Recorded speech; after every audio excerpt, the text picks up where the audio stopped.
Hey, good morning, good morning, good morning. Morning, guys. How you doing, Shannon? Doing good, man.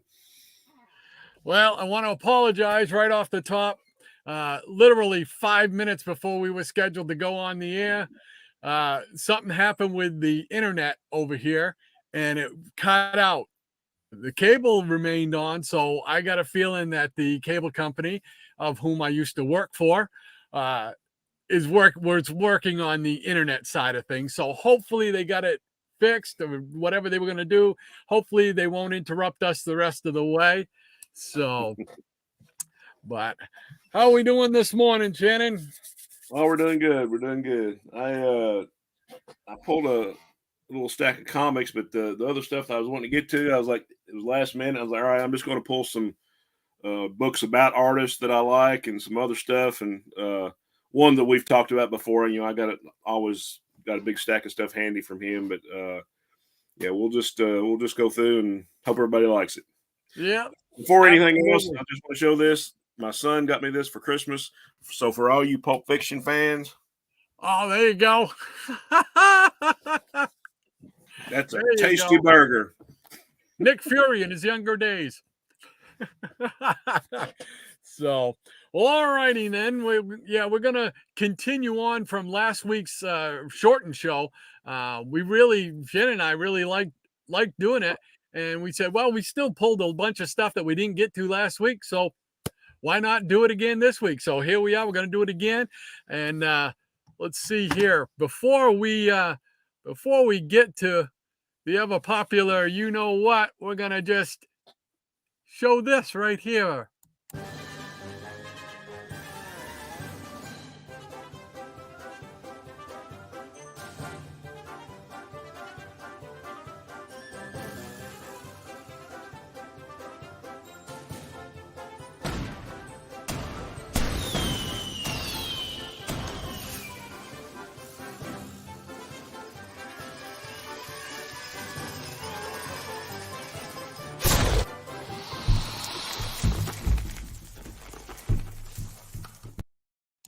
I thought it was time we gave the Peanut Gallery their own little intro.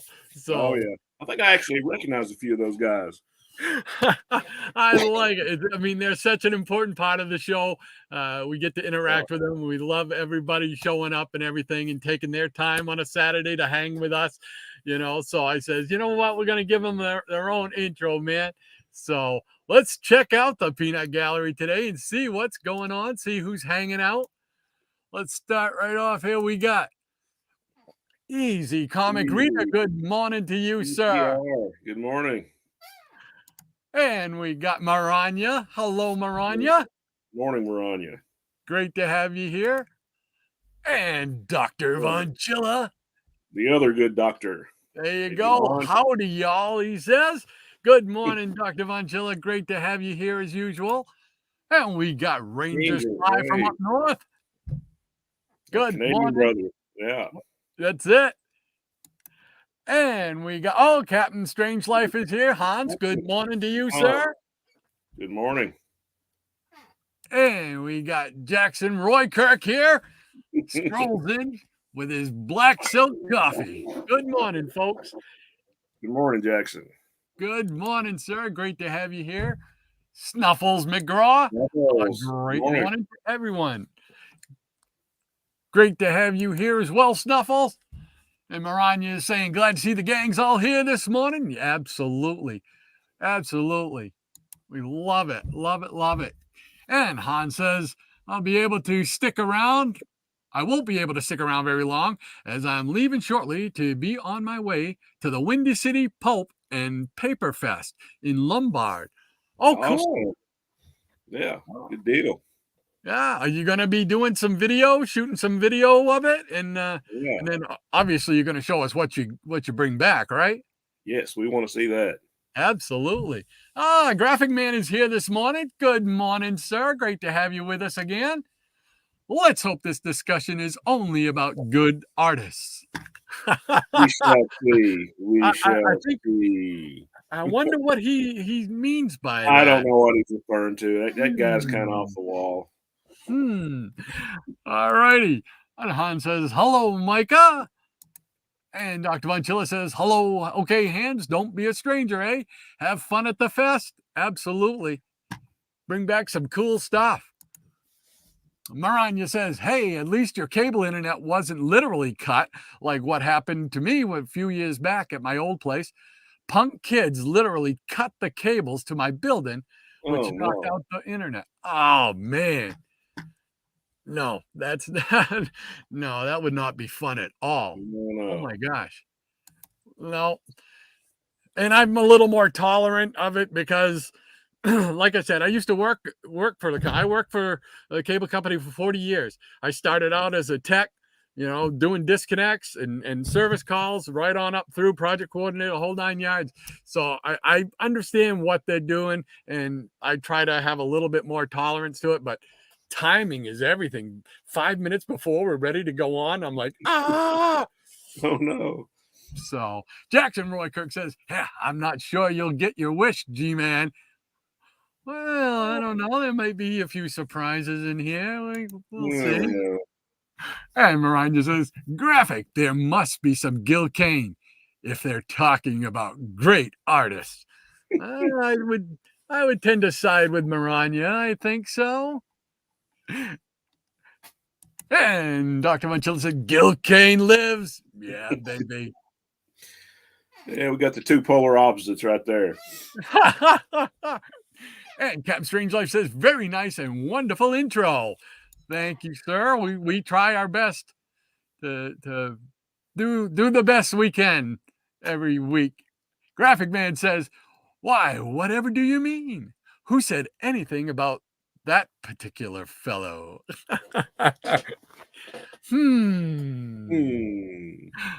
And Ranger Sly says, sweet, thanks for the peanut gallery intro. Love it. Awesome. You guys are great. I mean, Shannon and I talk about it off the air, man. You guys are important to us, and we love having you guys hang out with us. It's just so much fun. And Maranya says, hope you find what you want, good captain. As do we all. Oh, cool. Video clips. And he says, yes, I'll do video clips from the fest. Yes, sir. Oh, that'll be cool. Ranger Sly says, good hunting and best of luck to you at the fest, Captain. And he says, I concur with Maranya as well.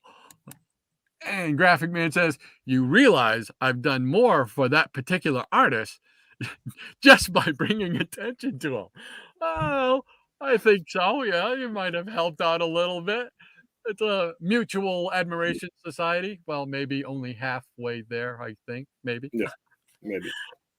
And Gil Kane lives once again, says Dr. Monchilla. Reiterate. That's it. That's it. All righty. What do you say, Shannon? You want to start us off with which artist are you going to start with today? Don't have many comics. Like I said, the stuff that I was wanting to pull was like buried, and I didn't have a lot of time. But I have some books on artists. This is something a little bit different. But, when everybody was a kid, I'm sure they read Archie comics. I know I did. Cousins always had piles of them laying around, and there was just like a particular artist that, a couple of particular artists I just kind of latched onto because I love artwork, and their style was just a little bit different, like from I guess you'd say the normal Archie looking thing. But I got a couple books here, two of my favorite Archie artists. And this guy was probably the de facto Jughead artist, the late, great Sam Schwartz. Everybody recognizes his art. So he was like the stereotypical Archie artist? Yeah, this was the guy that, he did all the Archie comics, but, he was the one you always recognized, like, especially for Jughead. Yeah. I'm sure anybody that's read Archie comics as a kid or reads them now recognizes his artwork. I got to admit, my Archie exposure was limited to just the cartoon. I don't think I ever owned an Archie comic. Shame on you. I know. I was a superhero snob. I just wanted the superheroes. Yeah. Well, that's okay for a while. When I got into the so-called serious comics, I was like a DC snob, so it took me a while to get into Marvel and all the other stuff. No, But yeah, it was just one of those it's, things. yeah, they're just all kinds of good fun in these books. This is volume 1, and we do have a volume 2 of Sam Schwartz. Oh wow! Yeah. Now are those still available? Do you know those books? You could probably find them like on eBay and places and Amazon. They're IDW books. Okay. So yeah, you could probably find them in several places. Hopefully, Have they been out a long time or? Been out a few years. Let's see. Well, my eyes are awful today. Well, I don't see a year.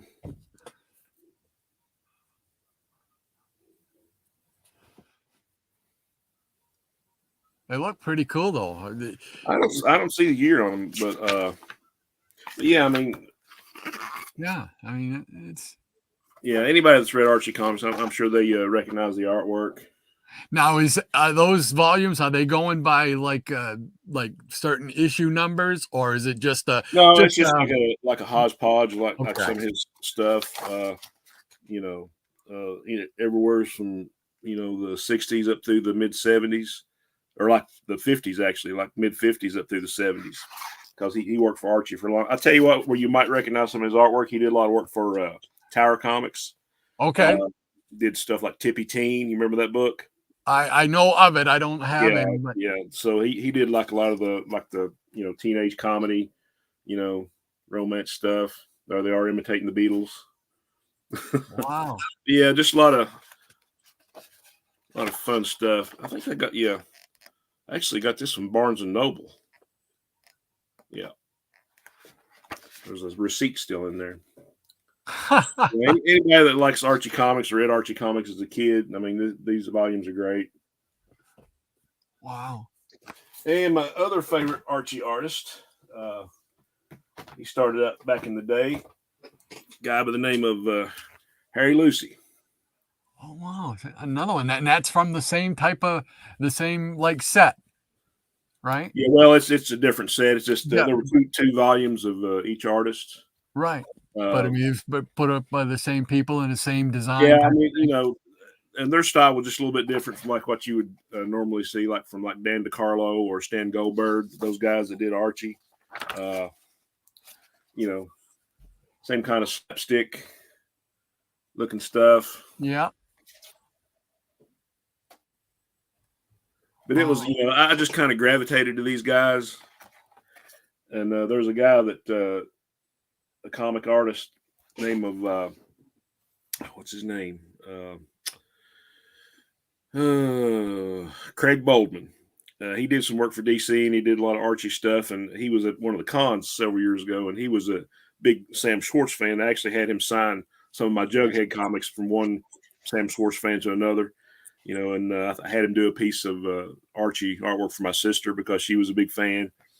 But he's a really good guy. I did some work. You remember the character back in the 80s called Amazing Man for DC? Right. Yep. He wrote a lot of those. He's been all around. But, wow. He was a big Sam Schwartz fan. Really, really great guy. But yeah, just very cool though. That's cool. So go out right now and buy some Archie comics, Rod. I think the only Archie comic I have, I think it's a Jughead book. And I think it's the only reason I have it is because it's got a guest appearance by some of the MJL or MLJ heroes. These are guys that, for years I didn't know who was because, of course, with the advent of the internet and all that, you get to find out who did what. Just like with me in music, once the internet came around, I want to know who played bass on this album or who did this, so it was really kind of cool to find out. And then I found out they had these books. I mean, I was all over it. So that was great because, like I said, not being an Archie, collector or anything like that, I wouldn't have known these guys' names or anything. So this is why we do this show, man, because I'm learning who these people are and whatnot, and can appreciate them. Oh yeah, I thought it'd be a little bit different just to kind of start things out. All righty. Okay, well, let's jump back over to the peanut gallery here. Let's see what's going on. Let's see. Maranya says, it's alarming the attention that you give Gil Kane, graphic man. Little play there. Jackson Roy Kirk says, the bad jokes start early. There you go. Jackson Roy Kirk says, so maybe GM does love Mr. Kane's work. Things that make you go, Maranya says, I remember the animated Archie show, but I didn't read the comic book themselves for as far as I can remember. Yeah, I just wasn't. It was, like I said, I was a total snob for the superheroes things, so I was Hulk, I was Flash, I was Justice League, I was Avengers, and hey man, I forgive you. I don't know about everybody else, but I forgive you. I know. I need absolution for my absent Archieism there. So he says, Jackson Roy Kirk also says, I've got a few of the digests back in the mid-70s. Foolishly got rid of them. Oh, no. Yeah, actually, I ordered the first Archie Digest through the mail. It took me like 8 weeks to get it, but I've still got it. Wow. And Maranya says, Sam Schwartz is the Gil Kane of Archie comics, as Shannon knows. Oh, that's classic. Great point, Maranya. Great point. Graphic Man says, Life with Archie is the best title. The second best would be Betty and Veronica. Then all the other titles would be solid third place. Nice book, Shannon. Thanks, sir. And welcome to Paulo Costa. Hello, my friend. Great to have you here this morning, Paulo. Ranger Sly says, Dan DiCarlo usually gets all the attention among great Archie artists, but they were other amazing artists like Sam Schwartz and also Harry Lucy, which you just told me. Yeah. Absolutely. I didn't know anything to do with Archie. I really didn't. I was an Archie. I don't know what do you want to say. I just totally didn't know that much about Archie. I know. Just admit you thought it was beneath you. Just admit it. That's it. No, I'm sorry. It wasn't one of the big two. Forget it. It wasn't on my radar. Let's see. Easy comic reader. Oh, my dyslexia is acting up. Easy comic reader loves some of those Archie comics. Awful goofy fun. There you go. Yeah. And that's what it's about. Just having fun. Dr. Von Chilla, he's back and he says, I don't know the artists' names, but the older Archies had a definitive look to them that the post-70s books didn't capture. Very true. Very true. Very, very astute observation. Captain UK, great to have you with us this morning, sir. Good morning. And Ranger Sly, Aranya, laughing at what she said. And Dr. Von Chilla says, the UK captain, howdy, bud. And UK says, hi, John, hope you are good. As do we all.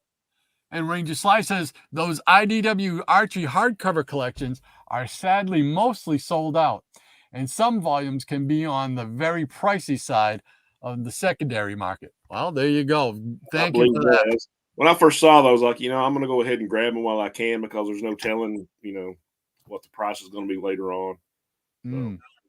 You know what I didn't realize until recent years here is the amount of books about artists that there are. Yeah. I mean, across the board, all the companies and everything, there are quite a number of books now out there. And those large artist edition ones, I wish I could afford some of those because I'd love to have, like one from like Herb Trimpe Oh or yeah, I certainly got Neil all. I mean, Adams. they still make them. I got all those at a discount through that book service I told you about. Mm, but it's like, number one, I never see them. And number two, I know the ones that I have seen just make my wallet cry. So, all right, Maranya says, greeting, Paulo, and welcome everyone to a great show for the comic book artists and nostalgia. Thank you very much, Maranya. We appreciate those kind words. And Ranger Sly says, howdy, Paulo. And Snuffles McGraw, Archie comics always bring a smile to me. Great books, Shannon. There Oh you yeah. go. And Dr. Munches says, howdy, Paulo. All righty. I think we are caught up with the peanut gallery. So, all right. What am I going to start with here? What did I want to start with? I think I was going to start with Nick Cardy. There we go. Yeah. Because he's one of those ones that he doesn't quite get the attention that the big guys get, The but attention that he should get. Yeah. yeah, but he's not quite unknown either, he's just like the journeyman, the workhorse, I mean, he did a number of he was a prolific artist for DC. Oh yeah. From what I learned about him, he started somewhere around like 1940, and he worked for Quality Comics and did a number of things for them. 48, I think it was. He came to DC, and he started. He also did some work for Standard Comics as well, Right. just a couple of things. But and then like 1956, I think it was. He did. A bunch of the stuff like for DC, like My Greatest Adventures, Tales of the Unexpected, House of Mystery, House of Secret, stuff like that. He bounced Right. around for all those titles, and then 1961, that's where I'm going to kind of pick things up. 1961, he did this one here, Showcase. Oh yeah. All right, I'm going That's to do nice. there we go. Yeah, this is a showcase, and it wasn't the first Aquaman showcase. I had it somewhere here, but that was done. I think I showed that one last week. Ramona Fraden Yeah. did that story, but Nick Cardy came in, did the second one here, and I wanted to pull this one out and see his very early work on Aquaman, and then I've got some other Aquaman issues. We can see any changes or whatnot. There's the splash page inside. Oh yeah. But he was always kind of, to me, not that you could have any way to prove this or anything, but he always struck me as the quiet artist who just did a lot of work. He was the good soldier. Whatever he was on, he put his effort into it. Oh yeah. That's great stuff. And that's the thing back then. I mean, there wasn't any kind of media exposure on artists or people that wrote or drew the comic books. It was just like the fans that were kind of in the know, and they weren't really in the know, because a lot of those guys, they changed their names, and went under different monikers. And just like I said, it was a job to them. They had to feed their families. Exactly. And I just thought this was funny because I just mentioned the books that he used to bounce around on. And here's an ad for all three. I wonder if that was strategically placed. Might have been. I don't know. I love those house ads. That's awesome. Oh, yeah. I mean, it's just, and his work is to me, it's very clean. I'm not one for like, sometimes I can take or leave like Bill Sienkiewicz, the sketchy stuff. Some of his stuff I really loved, like Thor and stuff like that. But then there's other stuff that he did that was kind of just, I don't like the sketchy, over detailed artwork type of thing. Right. I like a George Perez, a John Byrne, very clean stuff. And Nick Cardy fits right into that bill. Oh yeah. just a lot of nice work by him. So all right. So put that up there. And he did the there were 4 Aquaman issues in Showcase, and Nick Cardy, Ramona did the first one, and Nick Cardy did the remaining 3. Yeah. And this is the second one. This is this is the third one, number 32. Oh, that's a great cover. Yeah. And then this was the 4th one of Aquaman by Mr. Cardy. Nice.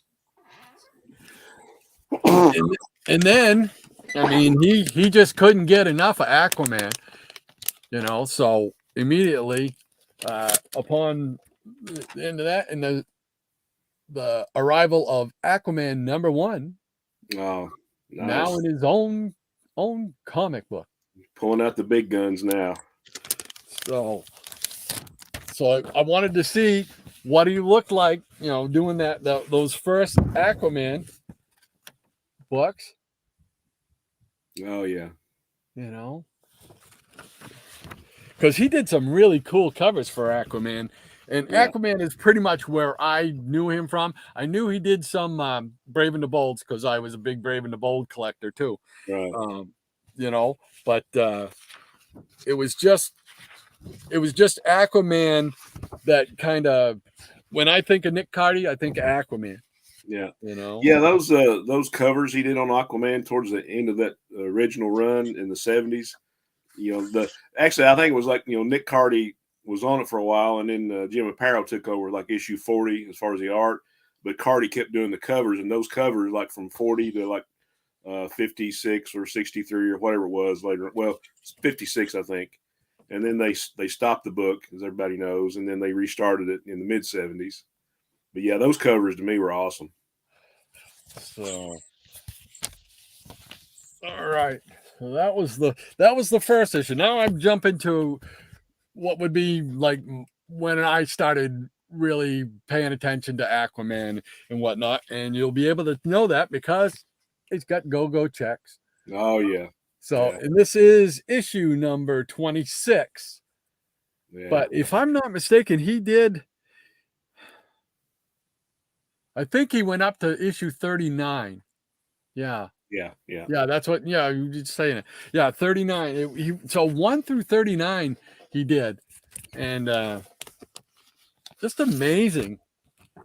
It's a great cover. Yeah. Great stuff. And there's a splash page for this one. Yeah, you can't go wrong there. Yeah, this one's a well-loved one. She's ripped. I gotta upgrade that one at some point, but unfortunately, there's a lot of others in front. That's always the case, huh? Oh yes, it is. Like we said last night, we were talking last night. Yeah, there's a lot of stuff that just comes beforehand. Yeah. Priority.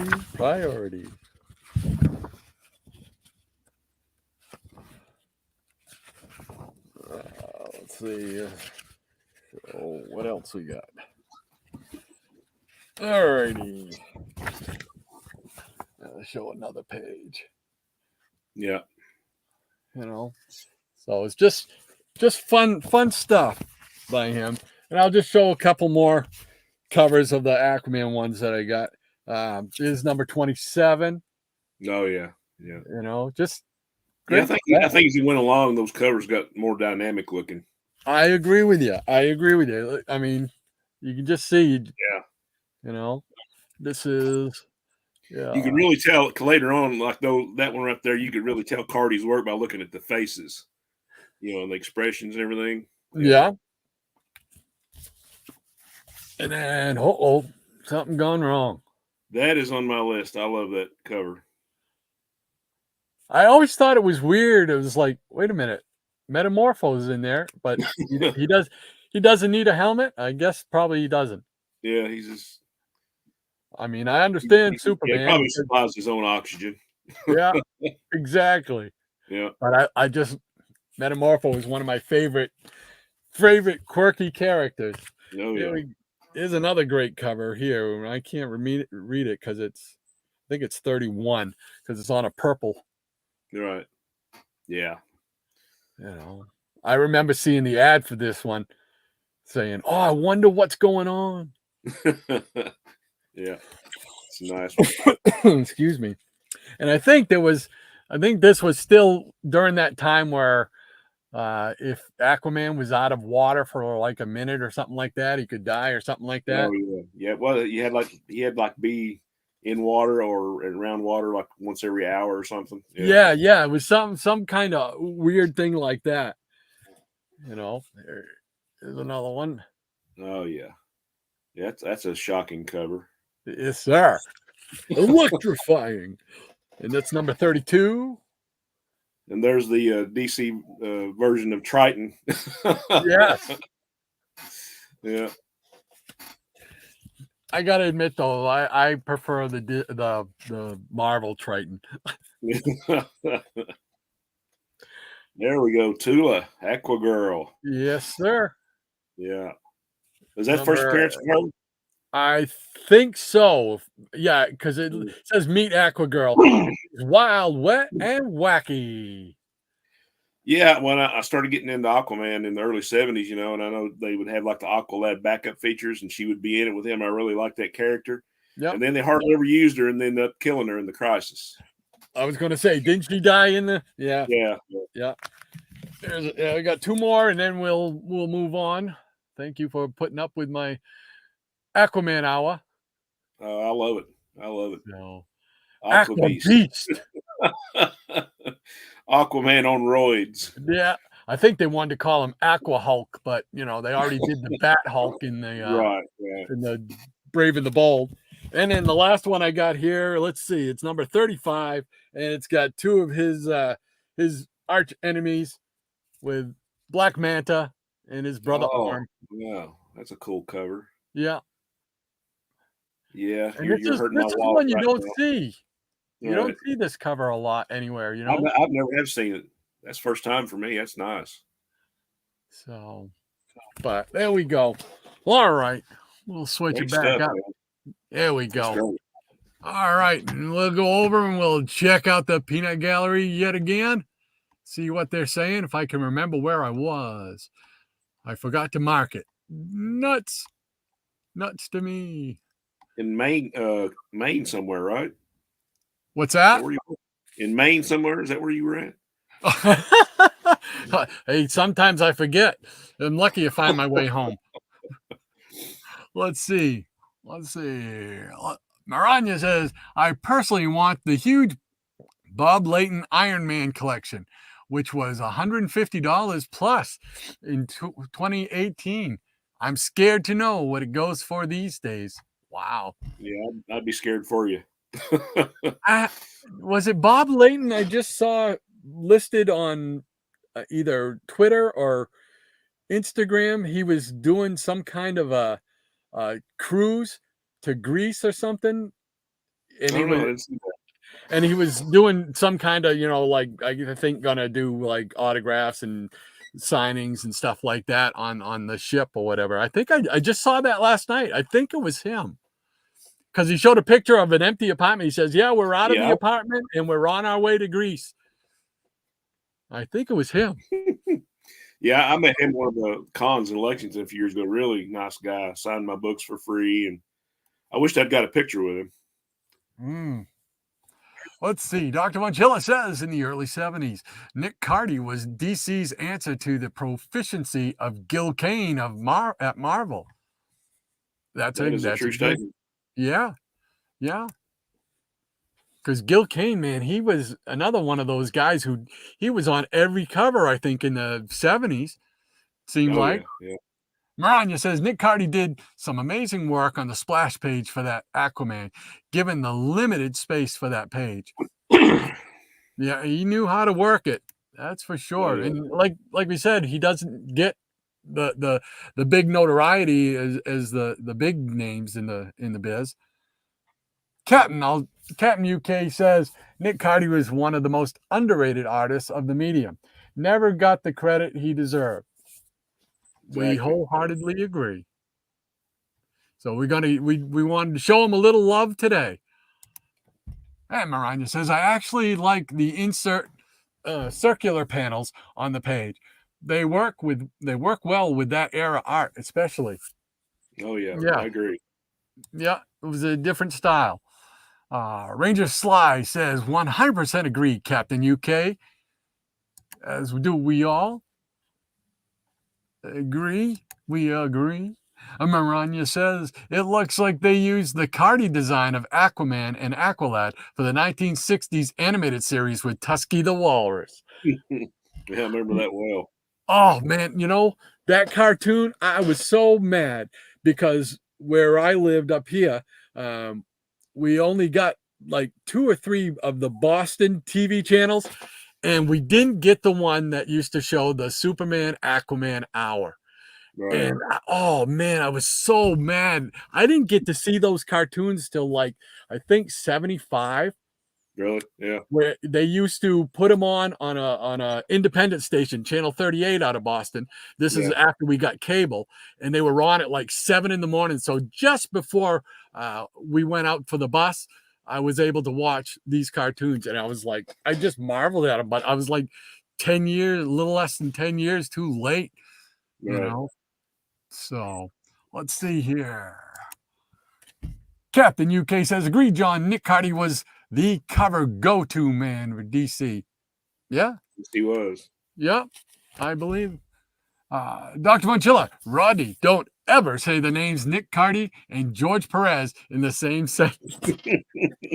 Oh, no, I think that's 2 weeks in a row I've made some kind of a mistake like that. Dr. Monchilla is on me, man. He is making sure I'm staying clean with these artist comparisons. And Ranger Sly says Nick Cardy and Gil Kane were the most prolific cover artists when I was growing up, and they are still my favorites. Yep. It's funny because I never paid attention really to Gil Kane so much, but I remember seeing him everything because you knew that distinctive style, the up the nose, down the nose thing, But it was especially, never a thing that especially stood the 70s. I mean, it was it was Gil Kane from Marvel and Ramita, a lot of those covers, and then with DC it was Cardi and Neil Adams before that, and then it was Ernie Chan, and just a great lineup of people doing those covers. Oh yeah. Dr. Monchilla says, indeed, Ranger Sly. And it's the covers that haunt our memories, eh? Yes, sir.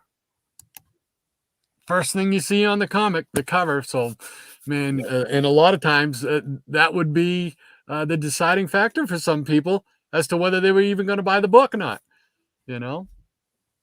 Maranya says, there's something about the go-go checks that complete the covers of that era. Oh, anybody who knows me, Maranya, they know I'm a go-go checks lover. When I first saw DC books on the mag rack, they had those go-go checks, and that was it for me. When I see them now, I've said it before. It's like when I see those books with those go-go checks, it's like a warm blanket being wrapped around you, or getting a hug from a teddy bear. There you go. It just makes you feel good, puts a big old smile in this kisser. Ranger Sly, exactly, Dr. Monchilla. I still get excited when I spot an early Bronze Age cover by one of those two. And you can't go too far in the 70s without hitting one of those. All right. Easy Comic Reader says, love that number 27. Yes, sirree.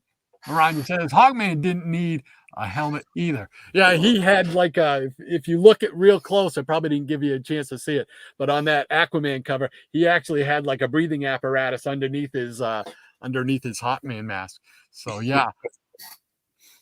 Yes, sirree. Whoops, where are we going here? There we go. Oh, hey, Tony. How you doing, Tony? Hey, buddy. Good morning to you, sir. Welcome aboard. Great to have you here. Paulo Costa says, Aqualad met Aquagirl and puberty at the same time. Okay. And let's see. Paulo also says pre-crisis Aquaman versus extreme Aquaman. Next, he'll join Youngblood. Oh my gosh. That's it. Wow. Let's see. Dr. Von Chilla says, Hizzle shizzle. She's wild. She's wet. Wacky. Which one do I choose to remember? LOL. And Snuffles McGraw. So much wonderful art and stories in those early Aquaman books. Yeah, they really were. I mean, Aquaman was just it never seemed like he got his due, although he got that cartoon spot in the 60s. So something had to be popular about him, right? But it was just not everybody had their own cartoon, right? Yeah. And he became part of the Super Friends, right? Oh yeah. He got picked over the Flash. He got picked over Hawkman, over Green Lantern. So he had to be doing something right. He wasn't all wet, but And Tony Wynot says, Nick Cardy, thumbs up. Yes, sir, Bob. Yeah. Ranger Sly says, Nick Cardy, real name, Viscardi. I did not know that. Yeah, Nicholas Viscardi. I did not know that. I know his middle name is Peter. Yeah. Nick Peter Cardy had a long career starting in the Golden Age when he had a more classic magazine illustrated style. Yeah, I don't have, unfortunately, the closest I came was the showcase ones that I showed earlier. And Ranger Sly says up to the Bronze Age when he started to be more experimental, like in his later Aquaman, or even more so with his excellent Batlash. Yeah. Oh yeah, I love Batlash. Yeah. And let's see. Dr. Von Chilla says George Tuska Iron Man. Another name that didn't get enough recognition. Yeah, that's right too. He had that. I always called his style a husky style, the way he drew him. You know, kind of husky. His characters were always kind of husky. Dr. Von Chilla says, Tony, geez, where you been, bud? Great to hear from you again, says Dr. Von Chilla. Absolutely. Yeah. Maranya says George Tuska and Gene Colan Iron Man are my favorite renditions before Bob Layton and Johnny Romita Jr.'s version. Yep. I forget. Yeah. I forget that Gene Colan did work on Iron Man. When I think Gene Colan, I think Daredevil. You know. Yeah. Or Tomb of Dracula. Yeah. Yeah, yeah. And I didn't buy too many Draculas. So for me, I just naturally associate him with Daredevil. It's funny how things like that just kind of stick with you. And Michael Taylor, good morning, Michael. Hey, Michael. How you doing, sir? Great to have you with us again, sir. And Graphic Man says, you see, I show up and people can't stop yakking about Kane. And his disciple Breen is not even here. Oh yeah. He'll be sorry he missed all the Kane talk. Gil Kane lives. Oh, we gotta get you, Dr. Von Chilla, we gotta get you saying that and then play that clip every time somebody brings up Gil Kane. It'll be our answer to the Gil Kane alarm, you know. Gil Kane lives. I love it. Easy comic reader. Hey, Michael Taylor, he says. And Jackson Roykirk says, it's synonymous now, GM and GK. I'm thinking so. Michael Taylor, sorry I'm late. Just woke up. Glad I didn't miss the show. Well, you didn't miss too much of it because we were late starting because my internet decided to go out on me. So, and we got Bad Avenger. Welcome aboard, sir. Welcome. Great to have you here. Thanks for sharing your morning with us. Maranya says, welcome all the new arrivals to the live stream of Rich's comic book and art. Comic book art-wise. I can't read. Hold on, Maranya. I'm going to do this right. Let's see. Welcome to all the new arrivals to this. See, I can't even get through it. Welcome all the new arrivals to this live stream of Rich's comic book art-wise. There we go. I apologize, Maranya. Some days my eyes just don't want to cooperate with my mouth. Michael Taylor says, hey, Comic Rita. And Michael Taylor says, hey, Dr. Monchilla. And Michael says, hi, Maranya. And Tony, why not, says, hey, my friend, Dr. Von Chilla. And Michael Taylor says, hi, Graphic Man. And let's see, Maranya says, Graphic, I'm here to represent Eric for the Temple of Gilkay. There we go. Got to have a representation, baby. Dr. Von Chilla says, what's going on, Michael Taylor? And Tony Why Not says, had my YouTube account suspended and my Instagram hacked, but I'll be back in full swing, guys. Good. Getting through the red tape. Miss all of you. Oh, that's awesome. Well, it was not awesome that you got hacked and everything. Yeah, we miss Tony, man. He's a YouTube stalwart. Yes, he's been around for a long, long time. He was one of the ones I was watching. Yeah. Let's see. And Michael says, hi, Cap. All righty. I think we are caught up with the Peanut Gallery for a moment. So, Shannon, what are you going to show us this time? Well, you knew this was coming at some point. But how can we talk about artists? And this guy, he might be my number one artist of all time. It kind of fluctuates between him and two or three others.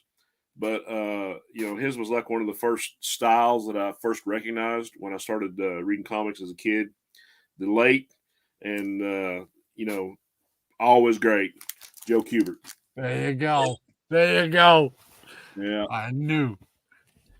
You just got to, his style is just, it's different from any other thing you've ever seen, And the guy started out back in the 40s drawing Hawkman, and later on in the 50s he was doing Tor, and he worked for every company imaginable. And the guy was like 12 or 13 years old. He was in junior high when he started drawing comics. So, I could go on, and I probably, I need to do probably 10 videos just Joe Kubert,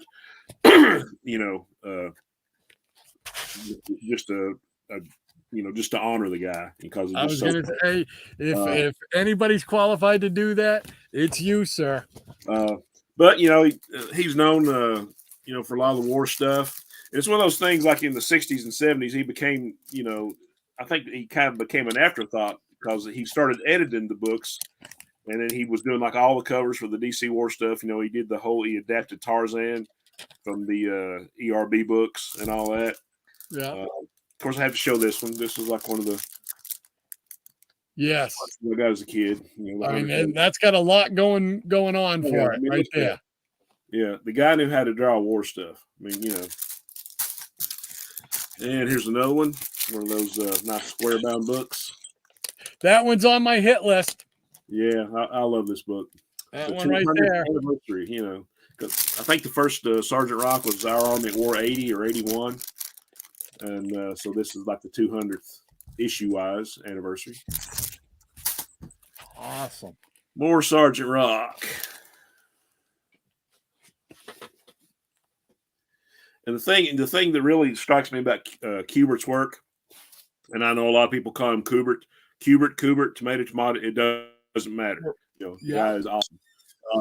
It was just the emotion, just in the guy's hand here. You can see just the emotion in the dying guy's hand, and Rock's got the kind of, I got to put the guy out of his misery. But the emotion, and the action. This was one of those books that I coveted for a while because I saw it in a house ad. Oh yes, it's a blast. Those magic inducing house ads. Yeah. Here's another good one. Star Spangled War, 185. Oh yeah.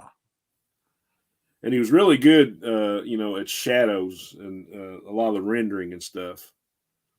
There's just so much about him that's good. There's nothing bad, but there's so many great things. This is another one of those coveted books from a house ad that I finally got. Oh yes, yeah. I think I just got that one myself. just within the last month or so, if I remember correctly. Yeah. Great covers, man. Look at that stuff. Yeah, I know. It's just like say the emotion that he put into those illustrations, man. It's just exactly. It amazes me. And we got some more Star Spangled War. Oh yeah, that one. I'm trying to get that one too. Nice. And we talked about this one last night. First appearance of the Unknown Soldier. Ah, yeah, baby. Yeah.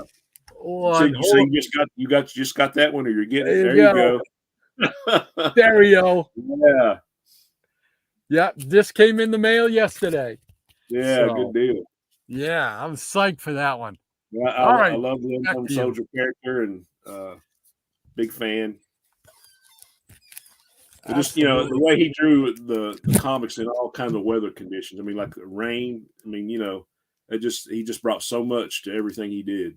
He could paint a mood, that's for sure. Oh He yeah. could do it. He could make a mood on Yeah, any and we cover. also talked about this character is one of our favorites that he did. Oh yes, Enemy Ace, man, love that character. Yeah, trying to get all his appearances right now. Yeah, me too. I got a few to go, but here's. Oh yeah, I got quite a few to go. Yeah, these are. I just sometimes words escape me when I'm talking about Kubert because just look at that. It's just awesome stuff, man. He just and we talked about this when this was another one of those from the house ads. Yep, that I could get. That's the Neil Adams one, right? Yeah. Story illustrated by Adams and Kubert. Yep, probably a first. Yeah, I was going to say that, and that's I can imagine that team up. How many books would you love to have that team on? Right. Some more Enemy Ace, another favorite cover, that black background. Oh yeah. Tell me that wouldn't make a great poster. Oh man, and you could tell in the background, when he did Enemy Ace, he did it in pencil, and still made it look good.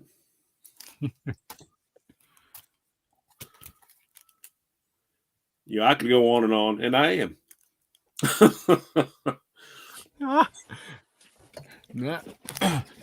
Don't slow down for us because we love this stuff. Yeah. Great. Yeah. Oh. Yeah. I challenge you to a duel in the sky. It's such a well-written character too, Yeah. And I always loved when they had this border on it with the airplanes and everything. I love that cover right there. That's just a great cover. The perspective that he drew that on, that's just so cool. Yeah, it's kind of a worm's eye view, or kind of looking up. Friggin' he just beat the daylights out of him, or he's rescuing him, or something, whatever. No, I guess I got an extra copy. Nothing wrong with the spare. Yeah, I'll show this around, and I got some more Kubert stuff, but this is a favorite cover. Star Spangled War 139. Yes. That's a movie poster. Right? If they made a movie of Enemy Ace, that's the poster I want to see. Yeah. Right there. That would be great. All right. That's all I'll show for right now. All righty. Get back to the dual screen, and then we'll jump back over and see what's going on with the chat again. We got Michael Taylor saying hi to Paulo. And we got Why Not Art saying thank you for the kind words, my friend. Oh, they are absolutely true. They are true. We mean them from our heart. Love Joe Kubert. Yes, sir, Bub. You're in with the right crew. Ranger Sly says another great and prolific cover artist. Probably has done more covers than anyone else from the golden age to the modern age. And his storytelling was top notch. Oh, absolutely. Yep. That pretty much sums it up right there.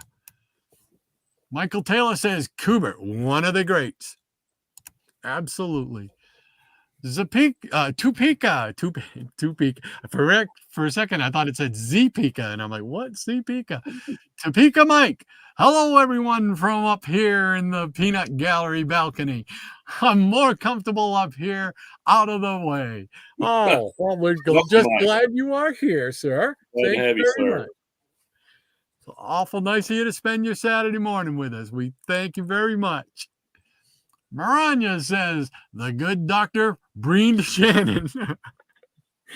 Yeah, that was kind of like we kind of set that up last night when we were talking on the phone. Right. You know. Yeah, we knew didn't know we were going to do it, but you knew we were going to do it. Yeah, pretty much. And Jack Roykirk says, teases Dr. Von Chilla, Kubert and Perez are both at the top. Uh-oh. Uh-oh. I think he might be poking the bear. Uh-oh. Let's see. Easy Comic Rita says, awesome spotlight, Shannon. Thank you, sir. Absolutely. Dr. Monchilla says, Gil Kane lives, and Joe Kubert was paying close attention. Well played, sir. Well played. All kidding aside, Kubert's Enemy Ace in Star Spangled War Stories is a devastating run. I agree. Exactly. Yeah. Yeah. It really is. I mean, it's just the all-round perfect storm of a well-written character and an artist who knew how to portray him. It's just worked out awesome. I love that character. Michael Taylor says, great cover, Shannon. Yeah, they certainly are. Yes, sirree. Snuffles McGraw says, Joe Kubert art is so cinematic. The angles, the shadows, the perspectives. Wow. Yeah. Yes. Yeah, that's a point I wanted to make about Kubert, and same thing with Jack Kirby. I mean, cinematic is a good word for those two guys because it just kind of jumped off the page at you. It's like, you want those guys doing storyboards for a movie. Yeah. Yeah. Like I said, that issue there where he's facing off with the plane coming at him. Tell me that's cinematic right there. That's not a movie poster. Come on. Make a movie. I can't believe they haven't made a movie yet with him. I need to talk to somebody over there in Hollywood. Or maybe not Hollywood, maybe someplace else. But Bad Avenger, welcome, sir. All those DC war and Western comics, so much untapped potential in value. Oh, yeah. Absolutely. And Mike Taylor says, very impressive being able to draw something upside down. Right. Very true, because if I draw, I have trouble drawing stuff right side up. Graphic Man says, Kubert is great, but I want to see Donna Troy drawn by Perez. Yeah. All righty. Well, that catches us up with the Peanut Gallery. So let's see. What else am I going to... Let's see. I think I might do some Dick Dillon. Oh, there you go. Part 2. Yeah, a little Dick Dillon here. This is Dick Dillon was pretty much the artist when I started when I started reading Justice League. So it start right up the first Justice League book that I can remember buying from the old Rexall drugstore when we walked over town with my mom and my brother. And that's this one here, Justice League. What is it, 93? Yeah. 83. Sorry. Yeah. 83. All right. We'll do there we go. So this right here is the cover was done by Murphy Anderson, right, but the insides were done by Dick Dillon on the pencils, and Joe, I think you say his name, Giella. Yeah. He did the inks. So I had this open so we could take a quick peek. I remember I'm so psyched to get this book because I was a fan of the Spectre. So there we go. Yeah. Cool. Splash page. Yeah, Dick Dillon's one of those guys that I love, and he doesn't get hardly, even a fraction of the attention and recognition that he should. Heck no, he doesn't. You don't hear him mentioned too much nowadays. Yeah. Oh, but when I see, you can tell his artwork, man. And when I see his artwork, it takes me right back to this time period Oh with yeah. Is one of your favorites right there. There we go. Red Tornado. You got it. In his You first got it, buddy. costume. Yeah. So, but I mean, his style is very unique. Oh, here's another one. I'm gonna show this. Whoa, get it over there. There we go. Oh yeah. Thunderbolt. Thunderbolt. Yeah. Spectre. Yeah. And that Spectre one, that Spectre picture down there, man. That's just classic Dylan. Yeah. Great He was stuff. on the Blackhawks for a long time before he started Justice League. And I remember this page, this panel. Oh yeah. Where he's crying because you kind of get beat up, broken up. Yeah. And the it's Spectre just dies. Yeah, one I'm like, of his many deaths. I was so bummed because I liked the character, and I'm like, no, you don't be killing him off. Right. You can't be doing that to the old Spectre. Miraculously brought him back, like in the 70s, later on in the 70s. Yeah, and I mean, just the way he drew all the. Oh yeah. Justice League, Yeah, that's not long after Green Arrow got his new look. Yep. Yep. So, and let's see here, and then it's another copy of that. And then no, I believe this is a cover by him. Oh yeah, that's nice. Yeah. And this one is a cover by Adams, but the interior is done by Dick Dillon. Oh yeah, that's another one of those books I coveted from the house ads. Yeah, but I believe these were done by Dillon. I think the roll call. Yeah, maybe. I think they were done by him. Might have been Murphy Anderson. I'm not sure. Oh, it could be. Yeah. Yeah. That could be too. I had a bunch of these with Adams covers. I don't know why I'm showing Adams covers when we'll take some Neil Adams. Yeah. And here's another one. It's got a Neil Adams cover, but it's got Dillon interiors. If I could get the cover and the first page separated. There we go. I mean, that's when I think of Justice League, that's what I think of. Yeah, that's one of the first Justice Leagues I ever had. A friend of mine had it, a coverless copy, and I didn't get a copy with a cover till later on. And I realized, oh, that's Neil Adams that did that cover, But the insides are great. Yeah, I mean, just like all the action. Now, is there a sequence in that story with Batman and Black Canary? Well, let's take a quick. Is that the right one? Let's take a quick peek through, because they used to do that with it. Yes, there is right here. Yeah. Yeah.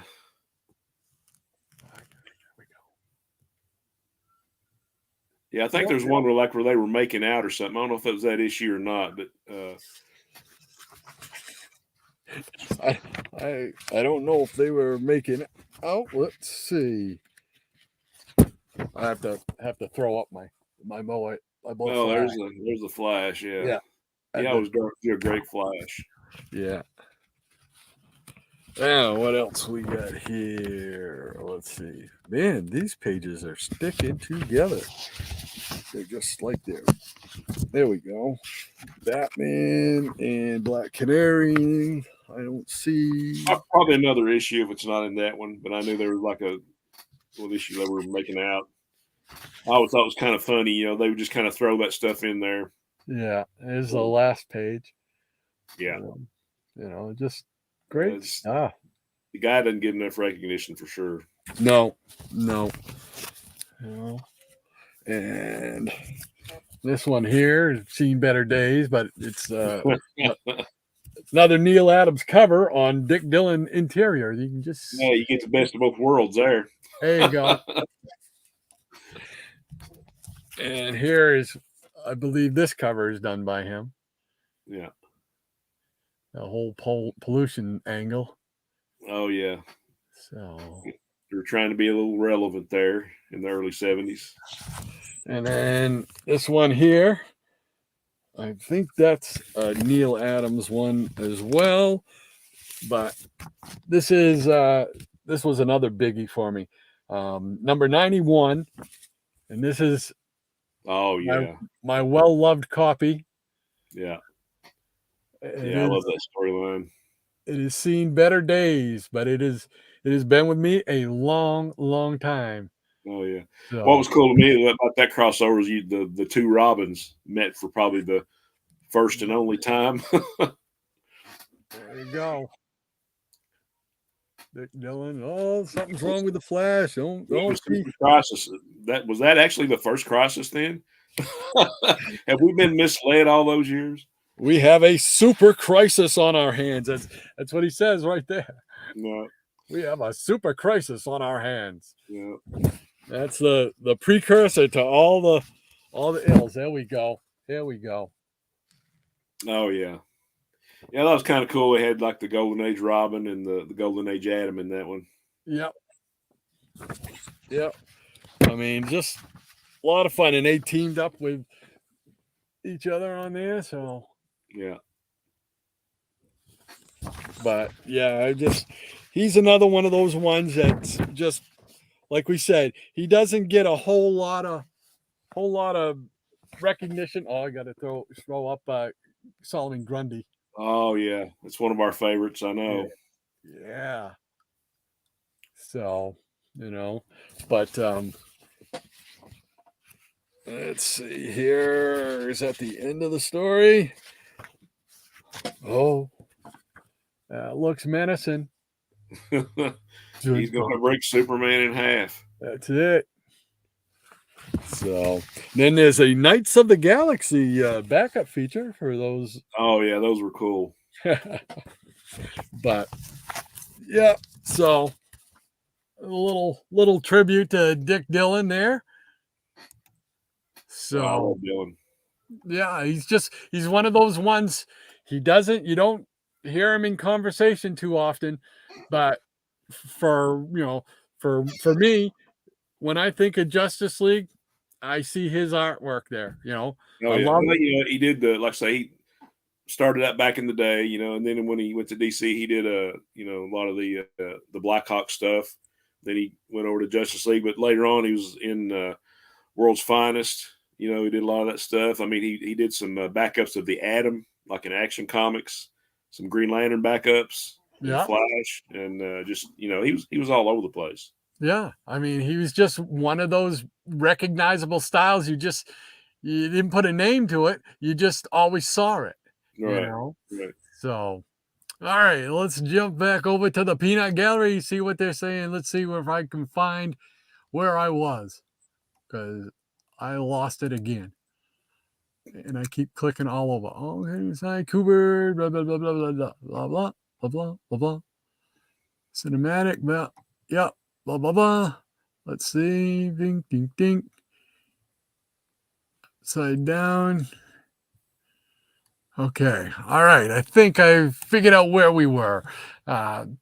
Tony says, have you guys checked out the black and white video on YouTube with Mobius, Joe Kubert, and Neil Adams Yes, sketching? I have. Yeah, I have seen that. It was probably a couple of years ago. It's great.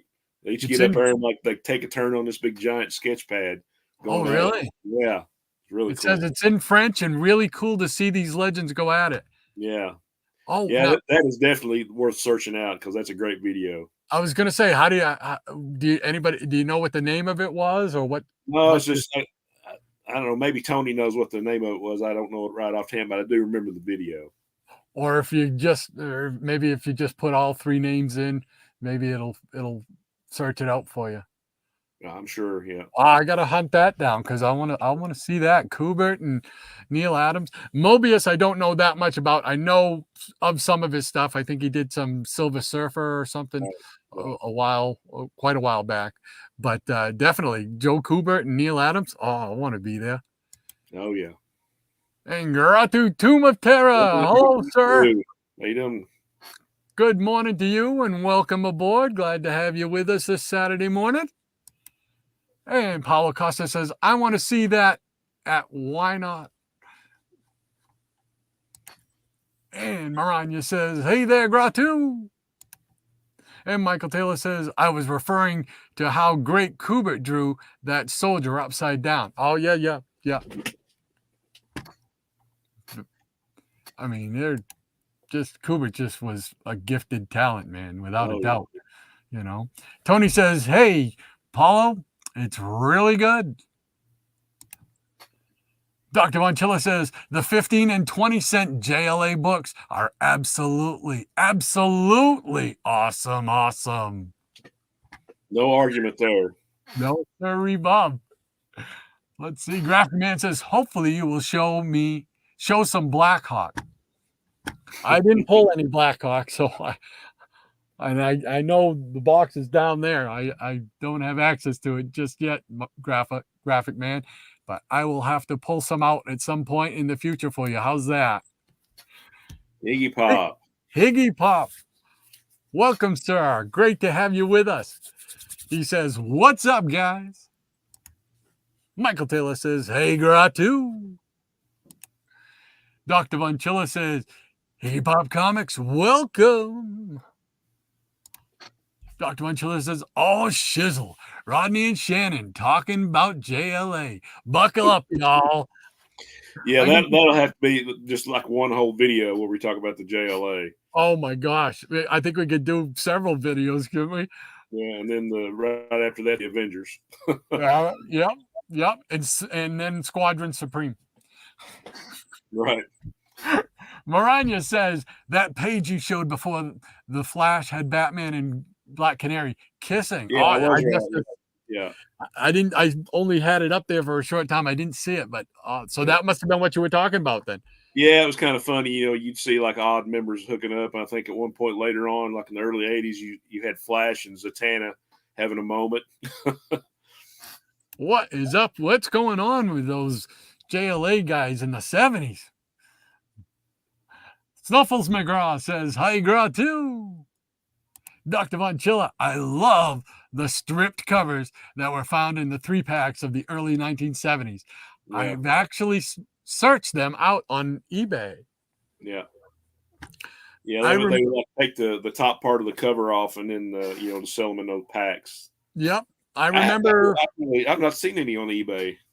Yeah, I've never seen one with those specifically in it, but I remember my dad had to go over to a hardware store, and this is back when you had your comic radar. You're so into it. There's comic books in that place, and that's what I said. I said there's comic books, and sure enough, on one of the end caps, and they had these metal bins. They were just like you say, Dr. Bonchilla. They were 3-packs with the cover stripped on them, because I remember picking up 3 Submariners in one pack. That's cool. It just, the things that stick with you in the head. Right. But it's just one of those things that, I mean, I'm sure you've experienced. I'm sure everybody in the audience experienced. They have that comic radar. I know there's something in there for me. Right. Let's see. Topeka Mike says, hi, Gratu. Did you bring popcorn? Let's see. Paulo Costa says backup features were great. Whoever said I only want to read the one story in my comic was wrong. Yeah, that's a good point, because to me, in a lot of books, the backup features were better than the original stories. They just kind of threw them in there. You see all these great artists, like when they're first starting out, they would just kind of relegate them to the back. But that's when you discovered a whole lot of great stories and artwork. Especially those 100-page spectaculars, as we're both fond of. Yeah. Man, that was like a treasure trove. You get that. You not only get the story of what you bought the book for, but you get all those great Golden Age stories and other Silver Age stories of other characters. Exactly. Man, that was awesome. They need to go back and make some more of those. Michael Taylor says, Dr. Bonchilla, I didn't know that the stripped covers were in 3-packs. Interesting. Yes, they were. Michael Taylor says, great covers, Doc. Thank you very much, Michael. Greatly appreciate that, sir. Dr. Von Chilla says, indeed they were, Michael Taylor. Bought lots of them 50 years ago. 50 years. John, buddy, how old are you? I kid because we're around the same age. So yeah, exactly. Snuffles McGraw. Some very nice books, Doc. Some worn out with love. Absolutely. Like I said, that one there was that's been with me since childhood. So let's see. Ranger Sly. 100% agree, Paulo. I miss the era of anthology format comic books. Yes. Yeah.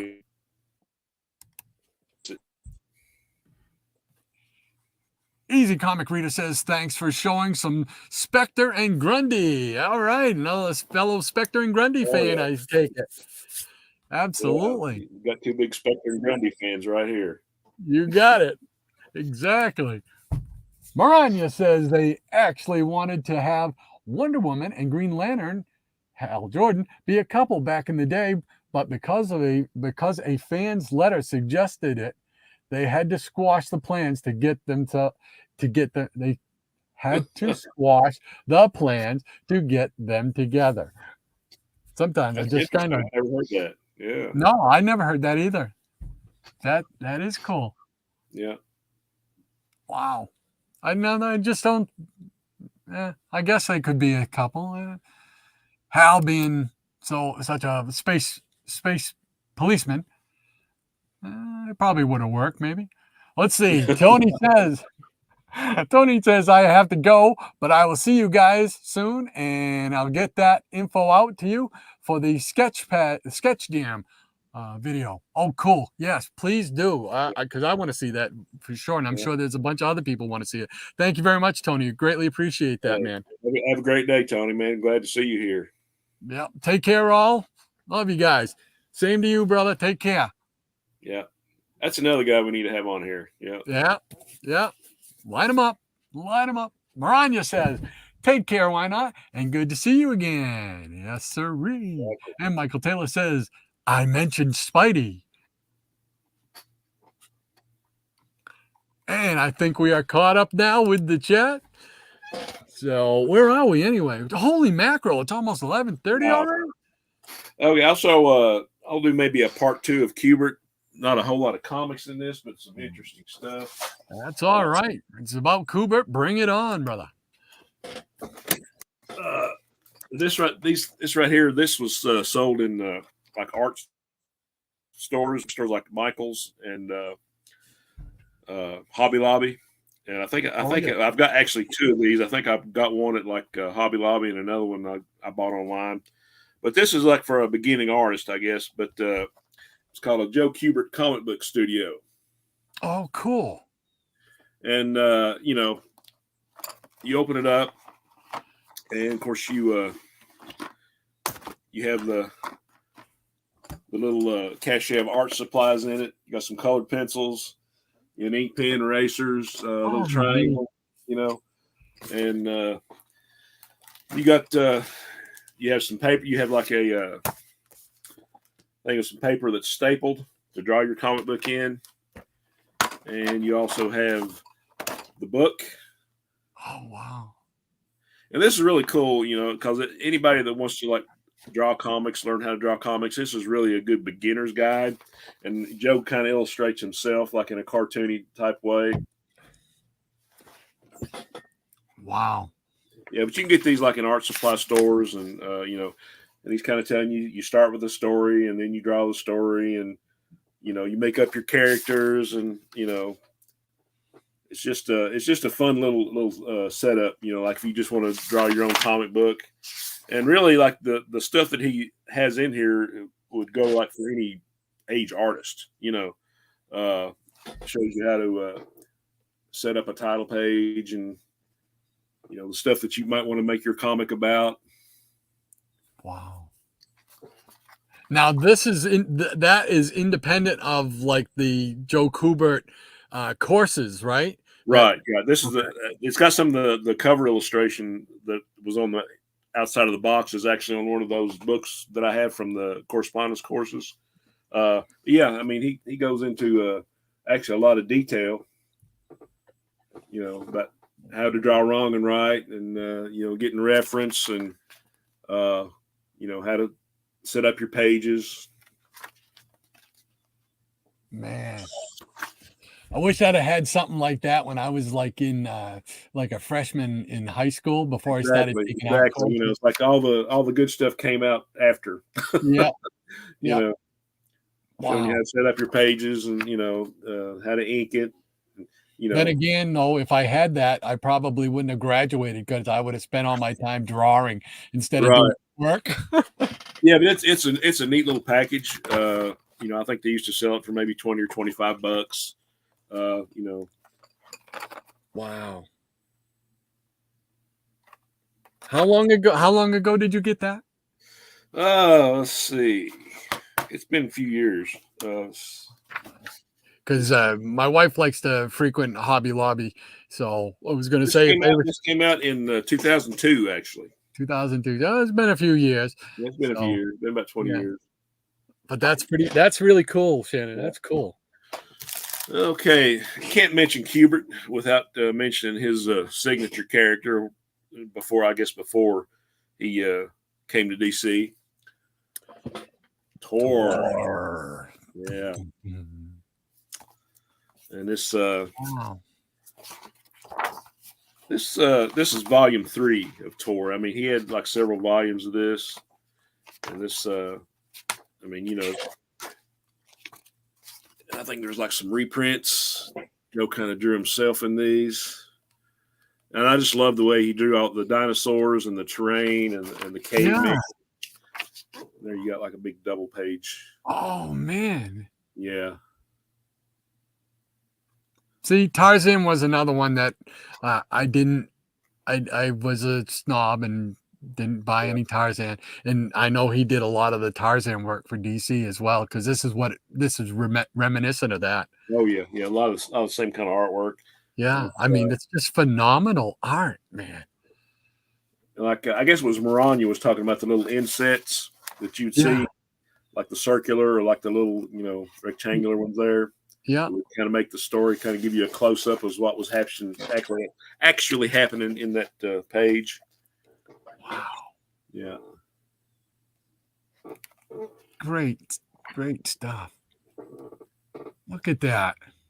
Yeah, that's just Kubert at his best.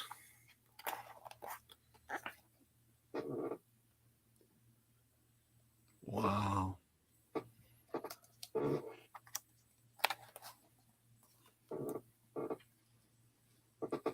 That's cool. Again, we have the little inset, Yeah. Man. He would do that in the war books a lot too. Here's like shows how he sets up a page. See, I would find that interesting, how he decides to lay it out. Yeah. I know a lot of artists do it. They want your eye to go a certain way, a certain direction, and path down the page. Yeah, this actually shows like how he, did the preliminary stuff, thumbnail sketches, and developing the look for the characters and all that. I just thought it was awesome. Yeah, see, that's the kind of stuff, that behind the scenes stuff, that's fascinating to me. Yeah. Yeah. Yeah. Well, this is probably just drawn out on like an 8x10, copy paper. Wow. Got some blue line stuff, and just kind of,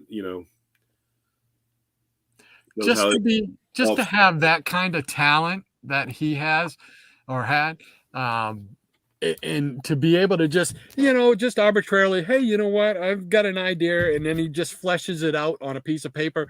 Yeah. It probably took him 5 minutes to do, but you and I, it would probably take, or at least me, it would take, an hour. It would take me a while. Here's another Joe Kubert art book. Is that Thane? No. It's just like a little just random character, that he just and this one is actually signed by Joe. Oh wow. Yeah, so that was kind of cool. But I mean, it's the same kind of thing. He kind of goes through the history of illustration, like from caveman days on up. Different type characters. Wow.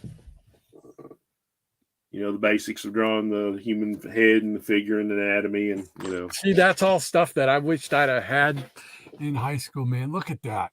Yeah. To be able to show different physical poses and just the head alone. Yeah. Wow. But just more of the same, it's just yeah, but that's great. I never get tired of looking at those. No. I got a few more cute things. I know we're running on time here, but I thought I'd show a couple more comics. Hey, we got a late start, so nobody cares. We'll go over. Yeah, this is my first exposure to Joe Kubert. I don't have my childhood copy anymore, but I had to get another copy of it. And this basically, these Treasury editions basically reprint his first stuff in Tarzan.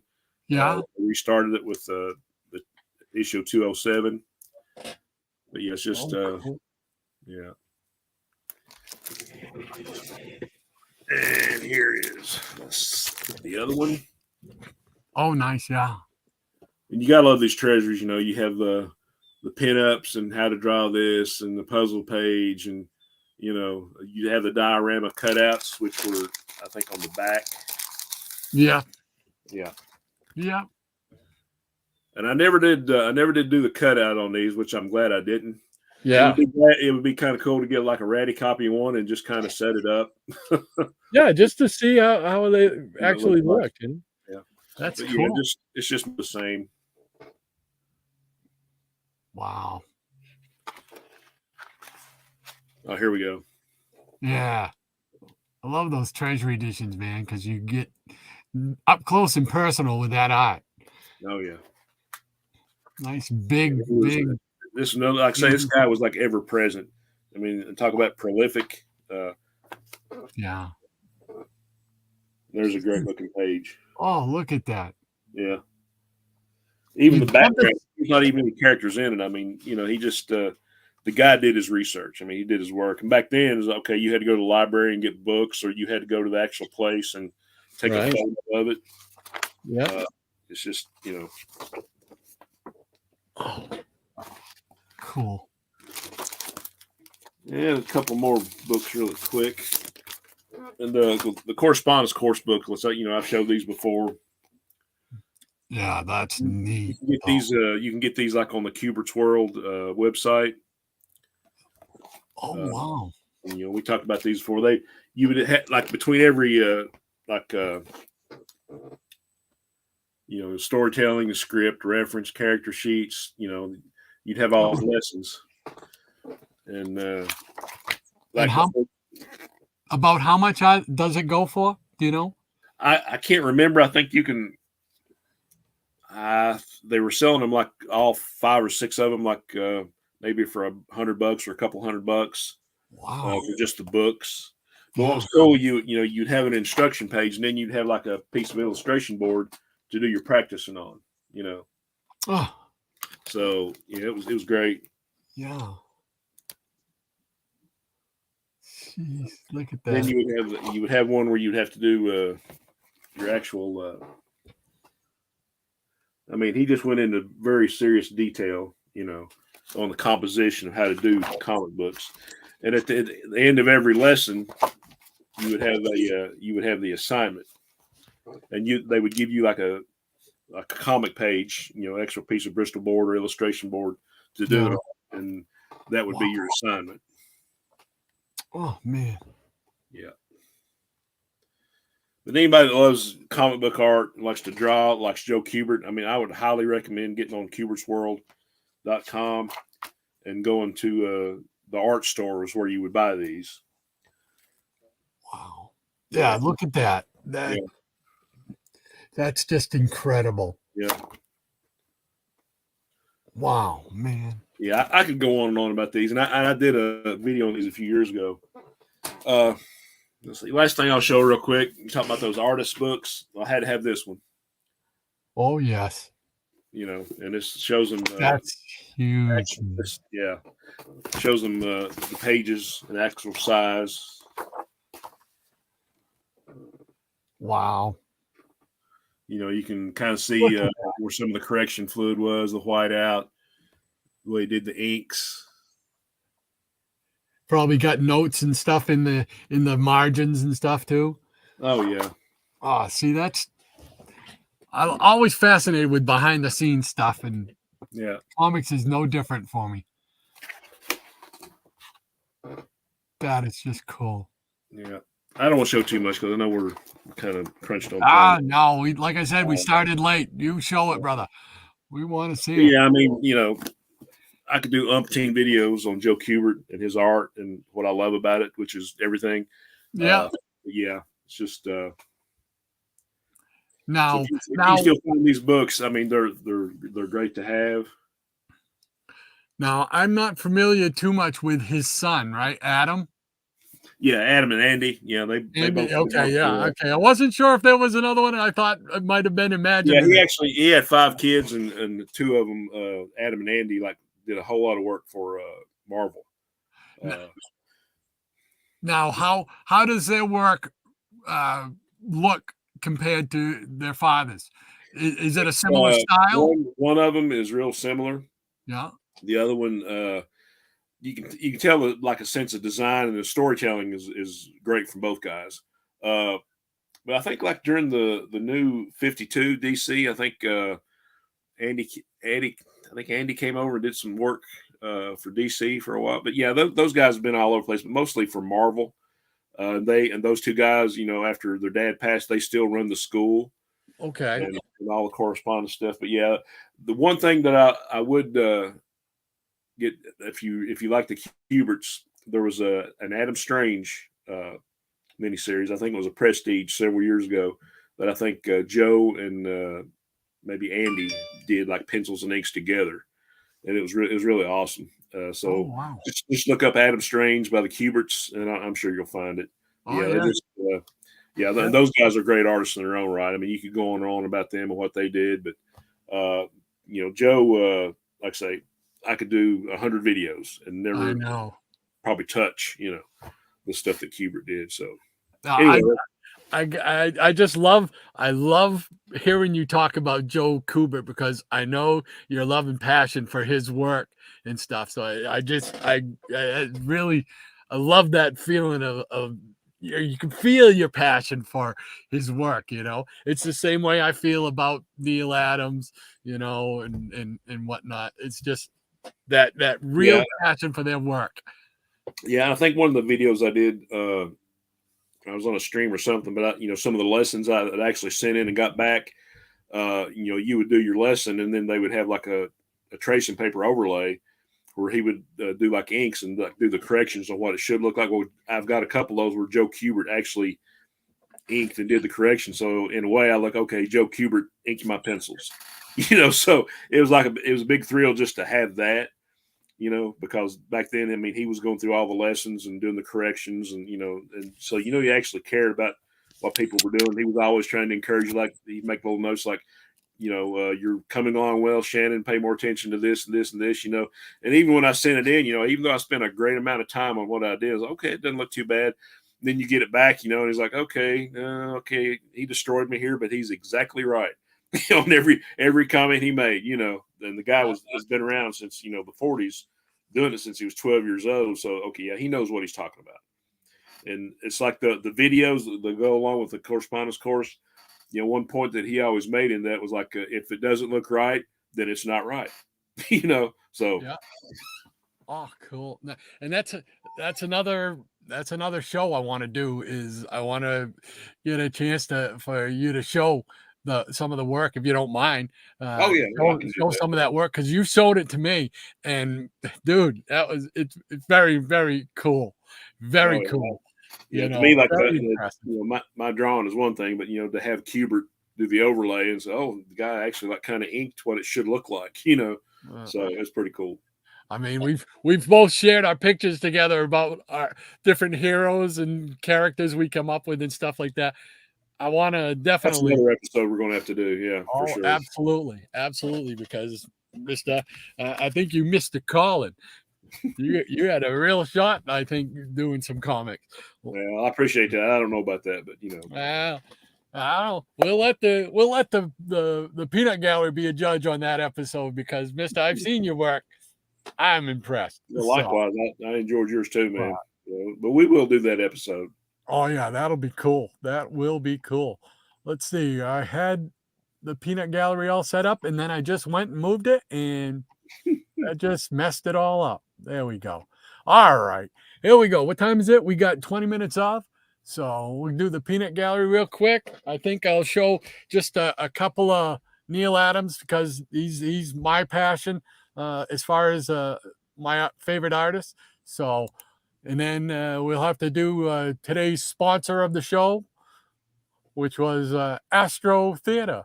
So we'll show that. Let's see. Dr. Monchilla says an astonishing, perfect example of the feature and backup story is a book I brought up last week.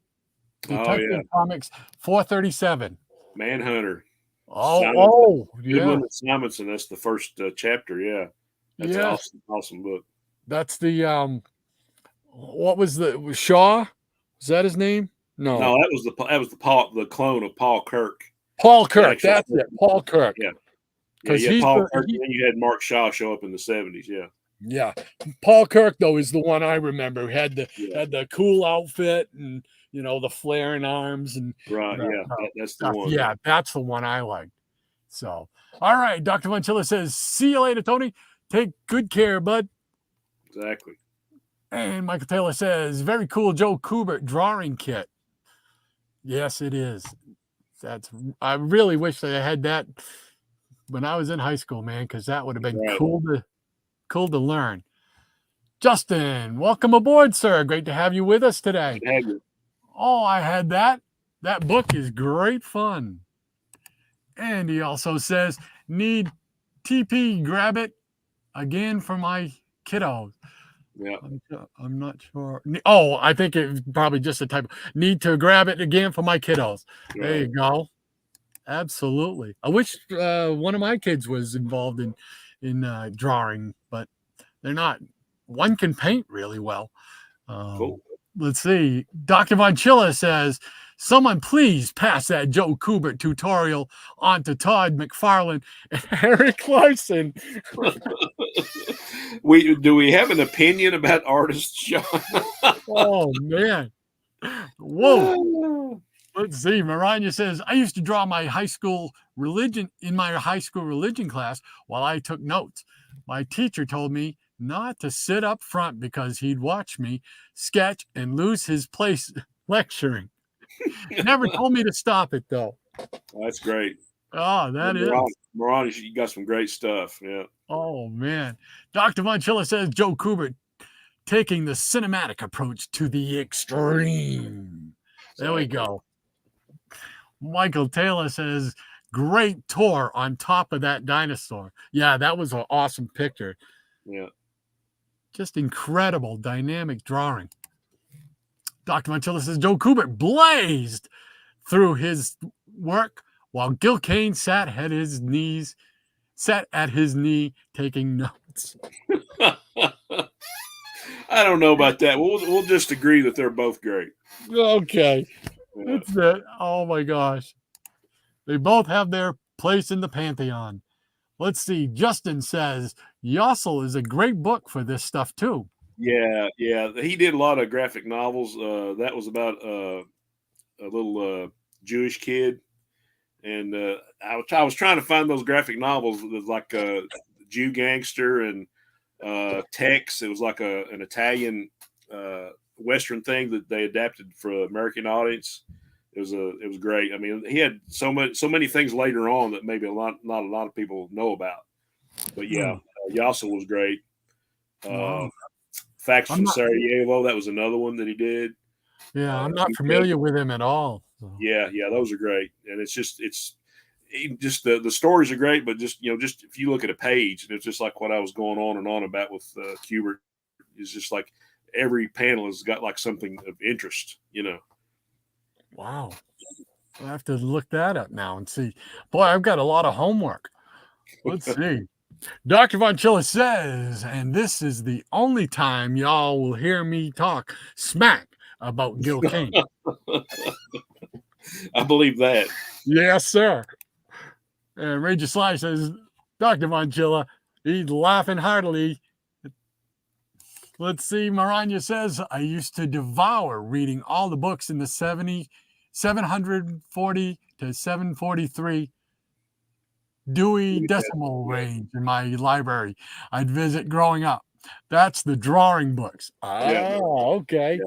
That sounds like me. Yes. Yep. I used to do the same thing.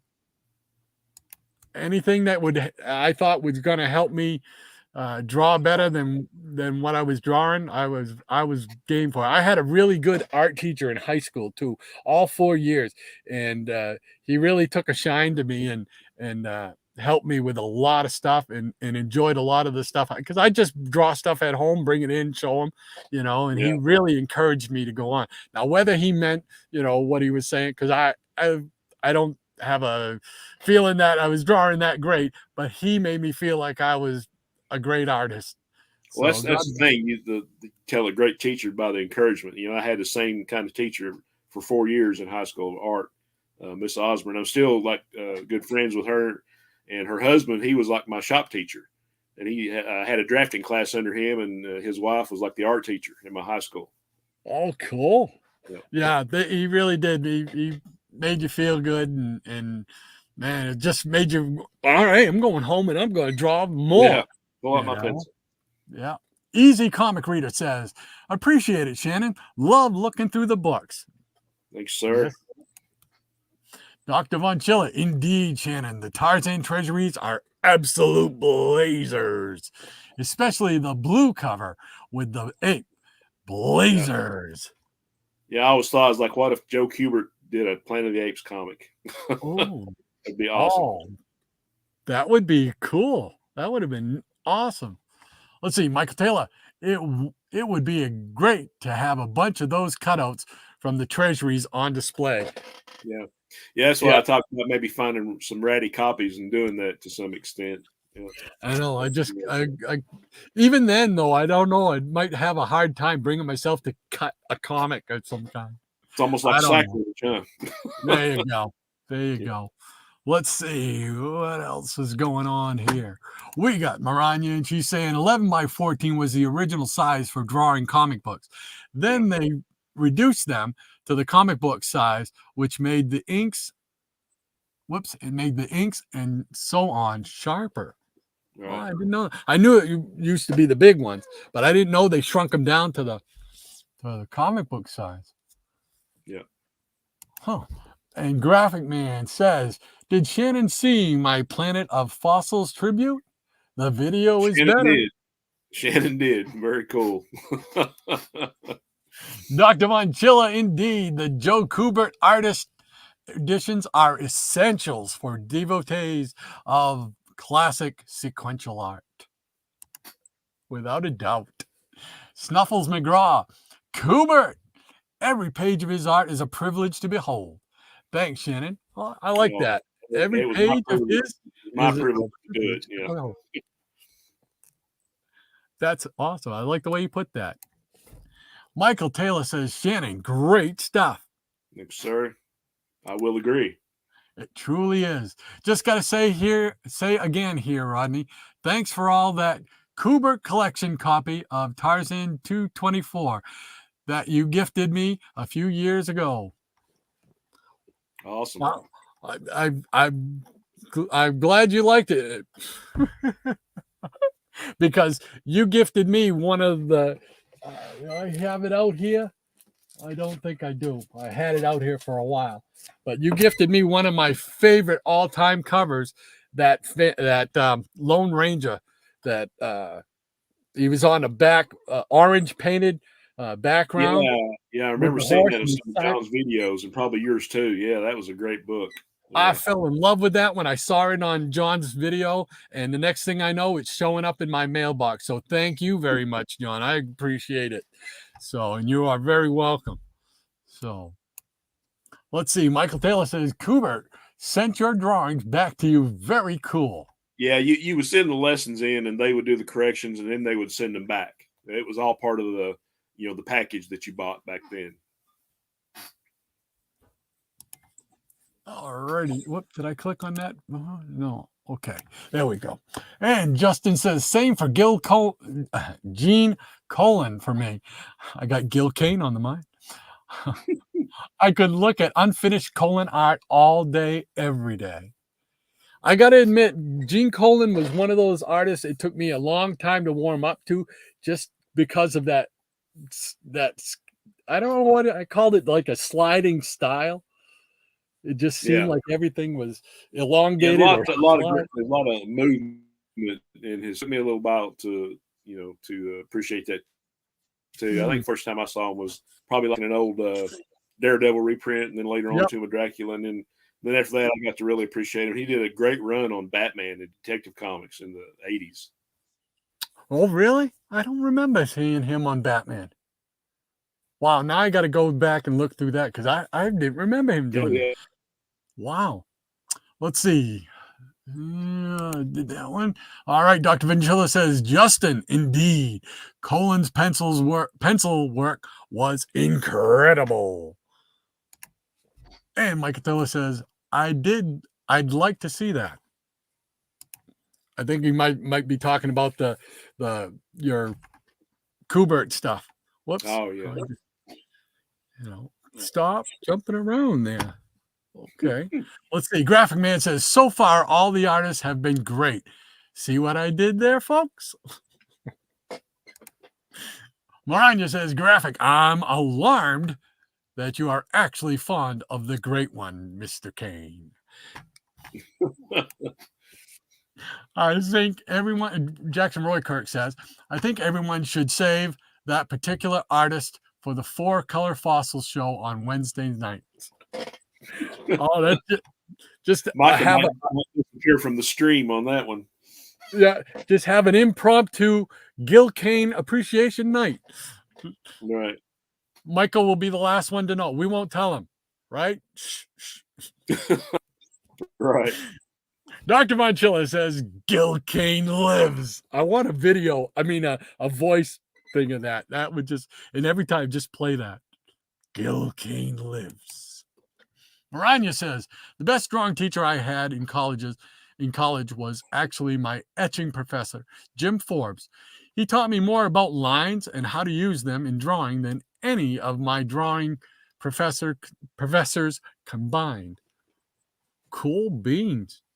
That's awesome. It's great when you have that relationship. Yeah. What's that? There's always that one teacher, like in school that, you were close to. Yes. Yeah. It's great when you have that relationship and you can trust them and they're really motivating you. It's great. It really was. Dr. Vonchilla. Ooh, Joe Kubert doing a Planet of the Apes. I just got more excited than a 58-year-old man should get. Right. I started thinking about that. I was like, wow. I said, why didn't he ever do a Planet of the Apes? Oh, that would be cool. Michael Taylor. Yeah, those Lone Ranger painted covers are great. Yes, they are. And that one there that Dr. Vonchilla gifted me, man, that was so cool. It was like love at first sight. Michael Taylor says, excuse me. Michael Taylor said, excuse me again. Michael Taylor says, yes, I was referring to Shannon's art. Yeah, that's what I figured. So, and yes, I hope we can do that because I think you guys will be very impressed and love his work because I was very impressed with it. It's so cool, man. And I'm not just saying that. I love your stuff too. So we'll just make that a joint have to do one Saturday. Yeah, I know you're being kind, but my stuff and your stuff, worlds apart, brother. Worlds apart. You have some serious talent, and I ain't joking. I appreciate that. That's serious, man. Just doing it for fun. That's it. It's all about having fun. All right. Well, let's see where we are. Well, we're about 5 minutes off. Well, we started late, so we're going to probably go till about 10 we can go and show some stuff. Hey, man, show some stuff. Yeah. I'm just going to show some of my favorite guy, which is Neil Adams. So hold on, and then we'll get on with the rest of the bit. And instead of he's Neil Adams, who's known for Green Lantern, Green Arrow stuff, who also known primarily for Batman stuff. I chose some of his other stuff, covers that he did for like Phantom Stranger. Oh yeah, Which I love the Phantom Stranger character, and boy, he's just a natural to do his work. Yeah, and you get double greatness there because you got Neil Adams on the cover and Jim Aparo. Yeah, yeah, exactly. And to me, Jim Aparo was the successor to Neil Adams, as my favorite artist. Oh, Let's see, another one. Cool pink cover. Yeah. Yeah, I actually did a video showing the Phantom Stranger run, I think last year before last. I finally completed all of them.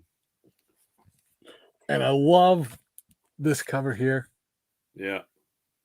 Just you said with Kubert with the facial expression. Yeah, the emotion. Yeah. That was great. Yeah. Same thing. That's one of the things I love about Adams' work as well.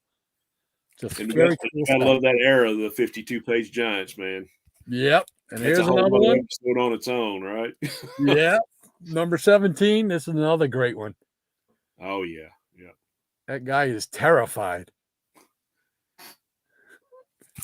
All right. And then just 3 more here because I want to find out. I can't remember. Let's see here real quickly. I just want to see the art on the interior because I'm pretty sure. Yeah. Okay. I was right. All right. Spectre. Oh, yeah. Yeah. He did a few covers for that. Great stuff. Among my favorite covers. He did some of the interiors too, didn't he? Like half exactly. of them. Yeah. That's what I was checking for to make sure. Oh yeah. These were his. Just man, look at that page. Yeah. I mean, the guy in the background there. Yeah.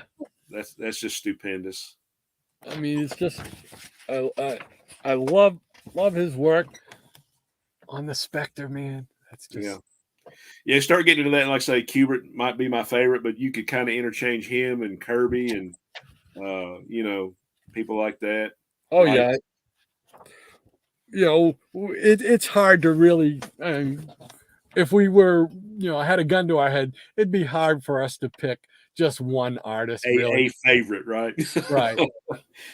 Yeah, that's all smart work. I mean, just great work and the use of the colors and stuff. Now, back then, what Adams was doing the pencils and the inks on that stuff, right? Yes, I believe this was both. Yeah. Yep. So, but I love that color. I mean, that cover. Just great. That's great.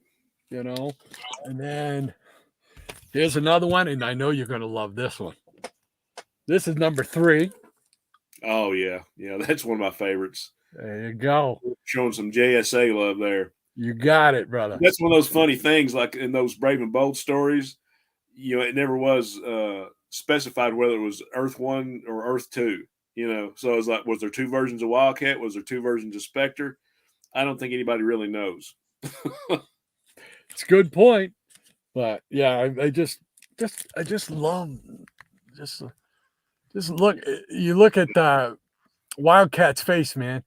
He is like, whatever that is, doesn't look like fun. Right. So just great stuff. And then the last one I got for that was the Spectre number 4. And this is just look at the evil on this kid's face. I know which one. Yeah. Yeah, that's probably the best one. Yeah.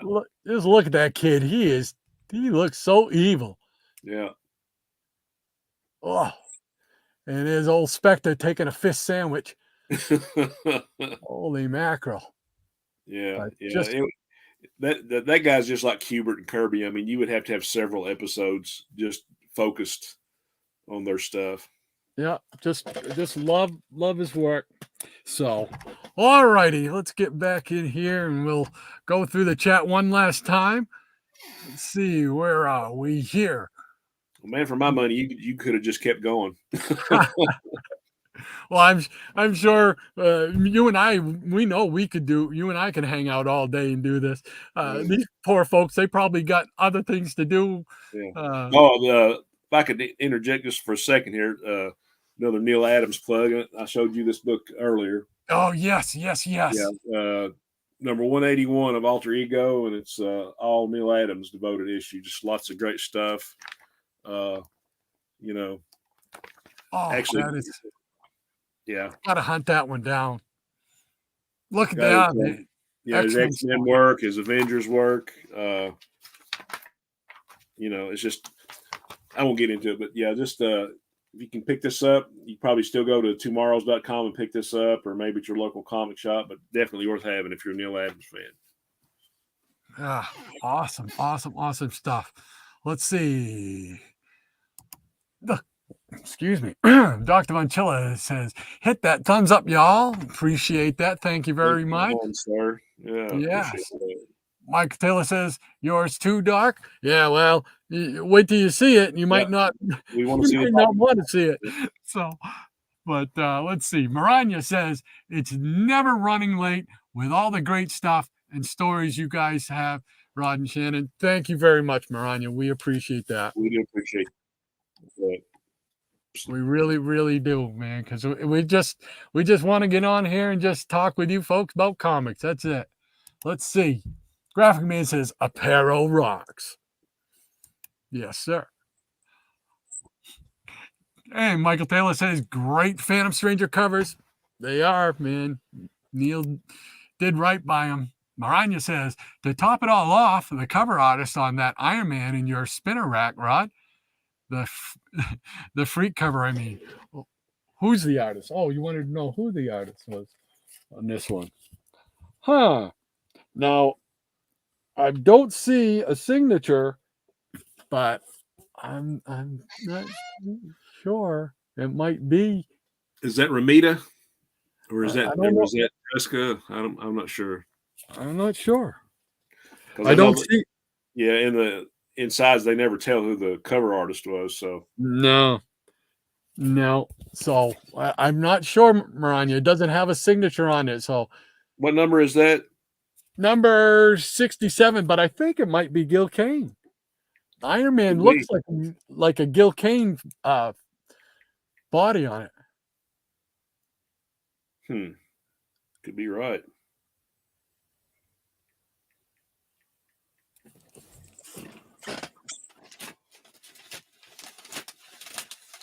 But if it's not Gil Kane, and we're in need of Gil Kane appetite, it is Gil Kane, and Mike Esposito.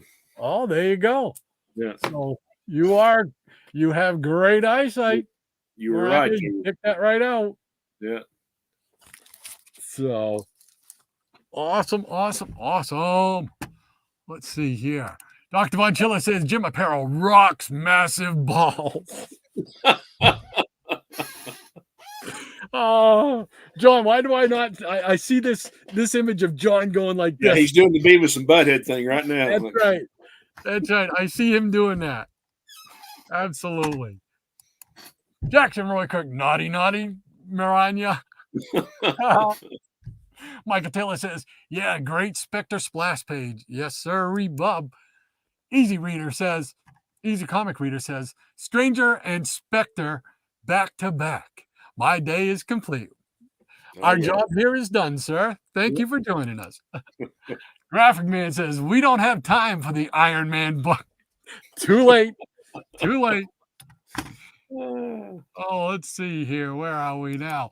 All right, Maranya says, that was an honest question on my part, Jackson. Every time I see an Iron Man book, I have to see it up close. Awesome.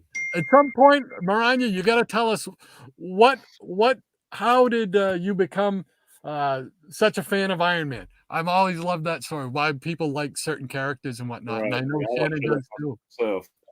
Yeah. So, Mike, did I read that? Did I see it?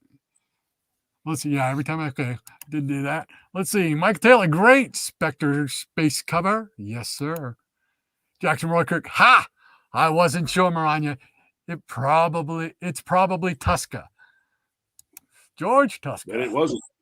Nope, it was good old Mr. Kane. Dr. Von Chiller says, for me, Kubert and Kane do the dance back and forth. Who's the greatest? Back and forth, back and forth. But Gil Kane lives. Love it. Love it. Michael Taylor says, great Adams covers. Yes, sir. Snuffles McGraw, great Adams art. So sad we lost him. R.I.P. Neil. Absolutely, we lost him. I didn't realize he was as old as he was. I really didn't. Like 80, 81, yeah. maybe. Yeah, he's like in his 80s. And I'm like, no way. Because when I met him in 2017, man, he did not seem like an old man. No way. I think that's the same year I met him, me and my son. Yeah. Yeah, it was unbelievable. Michael Taylor says, I want to start getting some of those alter ego mags. They are very cool. Another plug for tomorrow's Alter Ego and Back Issue magazine, and then there's Retro magazine. Anything those guys put out is just absolutely awesome. If you're a fan of older comics and art, I mean, that is the place to go. Yep, absolutely. Let's see. Dr. Von Chiller says, it's Gil Kane. Yeah, baby. Yep. Jackson Roykirk says, cover by Gil Kane and Mike Esposito. Yep. Yes, sir. Thank you very much. Michael Taylor says, great Iron Man cover. Oh, Iron Man. And Graphic Man. My eyes. Oh. He's taking the pencil and he's doing this right now. Oh, my gosh. Marano says, I honestly wasn't going for a Gil Kane tribute. Just my love for Iron Man. And yet it paid off. Awesome. That was great. 80% of this show was pretty good. 88% of this show was pretty good. At least up in the 80s, right? That's it. Throw in the love. A lot of people don't get that. So. Graphic Man says, sometimes the conversation got off track due to the peanut gallery. Hey, we're not responsible for everybody. We're sorry. That's it. That's it. And Jackson Roykirk says, yep, I get just about everything. Tomorrow, I get just about everything tomorrow's puts out. But the old wallet says differently. Yeah, well, that's my problem too. I'm with you there, Jackson. Let's see. Maranya says, I'm not sure what that. Tossed. Throwing peanuts at you. Watch out, Micah. Throwing peanuts at you. Oh, that's awesome. All righty. Let's see. I think that gets us caught up in the peanut gallery. And just as a little treat, even though we're running late, thank you all for hanging out with us. We appreciate you. But we gonna just let's see. I gotta put that down. And then I'm going to play a real quick little sponsor ad. So it's this week's sponsor was Astro Drive-In.